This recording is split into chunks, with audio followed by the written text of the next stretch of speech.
The Secret of Moonlit Meadow, A Journey into Dreams.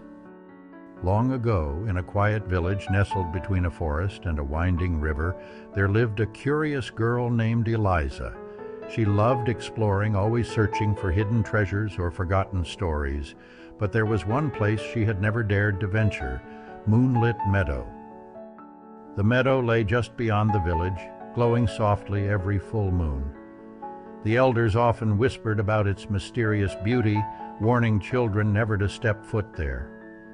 The meadow has secrets, they would say, and secrets are best left undisturbed. But Eliza's curiosity burned brighter than her fear. One evening, under a brilliant full moon, she decided to uncover the meadow's secret for herself. With her lantern in hand, Eliza slipped out of her home and followed the silvery glow of the moonlight. The path to the meadow was lined with ancient oaks whose branches seemed to reach for her like protective hands. As she walked, the soft hum of crickets and the occasional hoot of an owl kept her company. When Eliza reached Moonlit Meadow, her breath caught in her throat. It was more beautiful than she had imagined. The entire field shimmered as if covered in tiny stars. In the center of the meadow stood a massive tree with silvery leaves that swayed without any breeze. As Eliza stepped closer, she noticed something unusual. Beneath the tree sat a small figure, a boy no older than herself. His skin glowed faintly and his hair sparkled like frost in the morning sun. "Who are you?" Eliza asked, her voice trembling. The boy looked up and smiled. "I am Kale, and you must be the curious one." Eliza blinked in surprise. "How do you know me?" "The meadow sees all who pass nearby. It has watched you many times, peering through the trees," Kale explained. "Few are brave enough to enter." "What is this place?" Eliza asked, her curiosity bubbling over. "This is the Moonlit Meadow, a resting place for the dreams of the world," Kyle said. "The glowing flowers you see? They are dreams waiting to be born into someone's heart." Eliza knelt beside a soft blue flower, its petals pulsing gently like a heartbeat. What happens if someone touches one? "They become part of that dream," Kale said, "but be careful. Not all dreams are light and gentle." Eliza looked around in awe. She noticed some flowers glowed brightly while others flickered like candles in the wind. "Why do some look so faint?" "Those are forgotten dreams," Kale said sadly. "When someone gives up on a dream, its light fades. But if someone remembers, it can shine again." Eliza felt a pang of sadness. She thought of her own dream of becoming an artist, a dream she'd pushed aside after hearing others scoff at the idea. She turned to Kale. "Can dreams be saved?"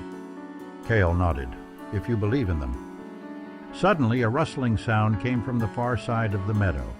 Eliza turned and saw a patch of flowers glowing red and orange, their light flaring wildly. Kale stood up, his expression serious. "Those are restless dreams," he said. "They can be dangerous if left unchecked." Before Eliza could ask what he meant, the glowing red flowers began to rise into the air, forming shapes that twisted and turned like shadows in the night. One of them moved toward her, its edges sharp and flickering like fire. "Stay behind me," Kale shouted. He raised his hands, and a soft silver light surrounded them. The restless dream hesitated, its fiery form dimming in the glow of Kale's light. Slowly, it retreated back to the ground, settling once more as a flower. Eliza's heart pounded. What was that? "A dream filled with fear or anger," Kale explained. "They need care just like any other. Left alone, they can overwhelm the dreamer." Eliza nodded, her admiration for Kyle growing. "What can I do to help?" "Believe in your own dreams," Kale said with a small smile. "The meadow thrives on hope and imagination. If you nurture your dreams, you strengthen the meadow and all the dreams within it." Eliza looked around the meadow once more, her heart swelling with determination. "I'll never forget this place," she said. "You won't have to," Kale replied. "A piece of the meadow will always stay with you." As the first rays of dawn crept over the horizon, the meadow began to fade. The glowing flowers dimmed, and the silvery tree shimmered one last time before disappearing. Eliza found herself standing at the edge of the forest, her lantern flickering softly. Though the meadow was gone, she felt a warmth in her chest as if a small piece of its magic had nestled there. In a quaint village, a curious girl named Eliza braves the mysterious moonlit meadow where she meets Kale, a boy embodying the dreams of the world. From that day on, Eliza followed her dream of becoming an artist, her work filled with glowing flowers, silvery trees, and magical meadows.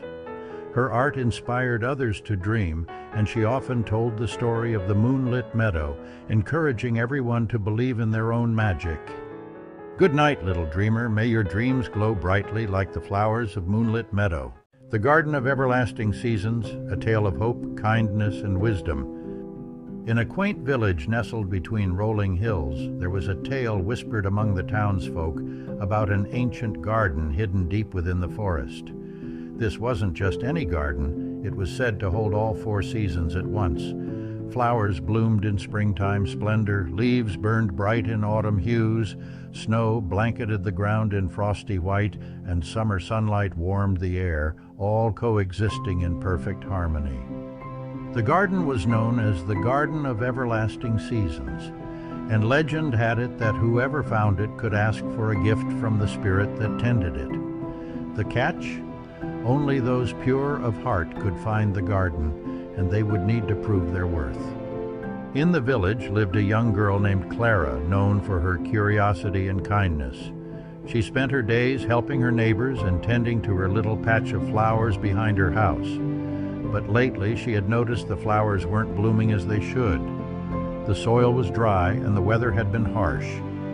One evening, after hearing her grandmother retell the story of the magical garden, Clara made a decision. If the garden truly existed, perhaps she could ask the spirit for help to save not only her flowers, but the entire village, which had been struggling through a long drought.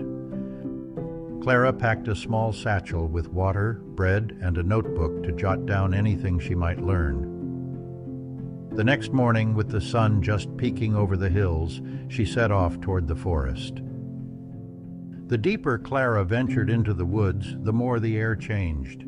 The trees grew taller, their trunks wrapped in moss, and the sunlight filtered through the leaves in shimmering patterns. Birds chirped melodies she had never heard before, and a faint scent of jasmine wafted through the air. Hours passed, and Clara began to wonder if the garden was just a story. But then she noticed something peculiar, a trail of petals, each a different color, leading deeper into the forest. Clara followed the trail, and soon she found herself at a shimmering gate made of vines and flowers. It pulsed with a gentle light, inviting her in. As she stepped through the gate, Clara gasped. Before her lay the most beautiful sight she had ever seen. One corner of the garden was alive with cherry blossoms and tulips swaying in a spring breeze. Another was ablaze with the fiery reds and golds of autumn leaves. Snowflakes drifted softly in a wintry patch, and golden sunlight bathed a summer field where butterflies danced among sunflowers. At the center of the garden stood a glowing figure, neither entirely human nor entirely spirit, with features that seemed to shift like the seasons. "Welcome, Clara," the spirit said, its voice warm like a summer breeze, yet cool like an autumn evening. "Why have you come to the Garden of Everlasting Seasons?" Clara took a deep breath. "Our village is struggling. The flowers won't bloom, the crops are failing, and the rivers are running dry. I came to ask for your help." The spirit nodded, its eyes reflecting the colors of the seasons. "I will help your village, but first you must complete 3 tasks to prove your sincerity." The spirit nodded, its eyes reflecting the colors of the seasons. "I will help your village, but first you must complete 3 tasks to prove your sincerity." Clara agreed, her heart steady with determination. "For your first task," the spirit said, "you must bring me the essence of spring, hope." Clara wandered to the spring corner of the garden, where the air was fragrant with blooming flowers. She noticed a small bird struggling to fly, its wing caught in a vine. Gently she freed the bird, and it chirped a song so sweet it filled Clara's heart with hope. The spirit appeared and took the bird's song, capturing its essence in a glowing jar. "For your second task," the spirit said, "bring me the warmth of summer, kindness." Clara moved to the summer field, where she found a group of bees buzzing around a wilting sunflower. The bees seemed frantic, unable to gather nectar. Clara used water from her satchel to revive the flower, and the bees buzzed happily as they drank. The spirit appeared again, capturing the kindness in another jar. "For your final task," the spirit said, "bring me the wisdom of autumn and the patience of winter." Clara sat beneath the autumn trees, thinking about what wisdom and patience could mean. She noticed a squirrel burying acorns, storing food for the winter. Watching the squirrel, Clara realized that wisdom and patience were often found in preparing for what was to come. She gathered a few acorns and placed them at the roots of the largest tree. The spirit appeared once more, taking the lesson into its final jar. "You have proven your heart, Clara," the spirit said. "Your village will flourish once more." The spirit waved its hand, and a wave of shimmering light spread from the garden, reaching out beyond the forest. When Clara returned home, she found the rivers flowing, the fields green, and flowers blooming in vibrant colors. The villagers were overjoyed, but Clara kept the garden's secrets to herself, knowing it was a gift to be cherished. From that day forward, Clara continued to care for her flowers, and her kindness and wisdom inspired others. Though she never returned to the garden, she often felt its presence in the changing seasons, a gentle reminder that even the smallest acts of hope, kindness, and patience can change the world. Good night, little dreamer. May your heart bloom with the magic of everlasting seasons. The magic of the wishing willow. In a quiet village surrounded by emerald hills, there stood a massive willow tree on the edge of a crystal-clear lake. Its long branches swayed gently, even when there was no breeze, and the villagers called it the wishing willow. After singing her heartfelt wish for her family beneath the moonlight, Lila transforms not only her family's fortunes, but also finds her own voice, ultimately becoming the village's cherished songkeeper. The tree was said to grant wishes, but only to those who truly believed in its magic. To make a wish, you had to stand beneath its branches on the night of a full moon and sing a song straight from your heart. After singing her heartfelt wish for her family beneath the moonlight, Lila transforms not only her family's fortunes, but also finds her own voice, ultimately becoming the village's cherished songkeeper. A young girl named Lila often sat by the lake, watching the willow and wondering if the stories were true. Lila loved to sing, but her voice was soft, and she was too shy to perform in front of others. Still, she dreamed of standing beneath the willow and making a wish. One evening, Lila overheard her parents talking in hushed voices. Their farm had suffered a poor harvest, and they worried about making it through the winter. Lila's heart ached. She wanted to help, but she was just a child. That night, the moon rose full and bright, casting a silver glow over the village. Lila couldn't sleep. She thought about her parents, their tired faces, and their whispered worries. Finally, she made up her mind. If the wishing willow could truly grant wishes, she would find out. With a lantern in hand, Lila crept out of her home and made her way to the lake. The world was quiet, except for the gentle rustle of the willow's branches. The tree seemed to shimmer in the moonlight, its reflection dancing on the water. Lila took a deep breath and stepped beneath the willow's canopy. The air felt warmer, and the rustling leaves sounded almost like whispers, encouraging her.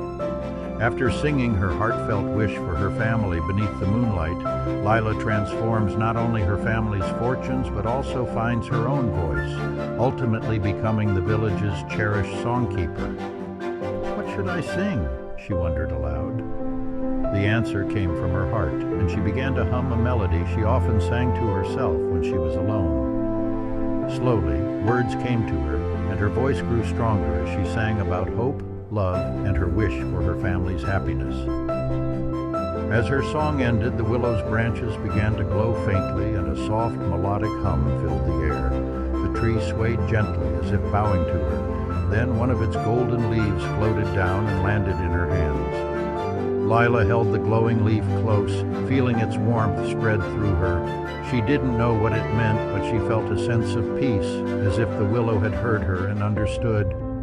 After singing her heartfelt wish for her family beneath the moonlight, Lila transforms not only her family's fortunes, but also finds her own voice, ultimately becoming the village's cherished songkeeper. The next morning, Lila woke to the sound of her parents' laughter. She rushed outside to find them standing by the barn. Overnight, their barren fields had transformed into lush greenery, and the trees were heavy with fruit. "It's a miracle," her mother exclaimed, tears of joy in her eyes. Lila smiled but said nothing about her visit to the willow. She didn't need to. Her heart was full, knowing her wish had come true. From that day on, Lila often visited the wishing willow. She would sit beneath its branches and sing, not to make another wish, but to thank it. Her voice grew stronger with each visit, and soon the villagers began to notice. "Lila, your voice is so beautiful," they would say. Her confidence blossomed, and she started singing at village gatherings. Her songs brought joy and hope to everyone who heard them, and the villagers began to believe in the magic of the wishing willow once more. Years later, when Lila had grown, she became known as the village's songkeeper, and she taught the children to sing their own wishes to the willow. And though the wishing willow never spoke, its branches swayed and its leaves glowed whenever someone sang, as if it were listening to every wish and every word. Good night, little dreamer. May your wishes find their way like Lila's song to the wishing willow.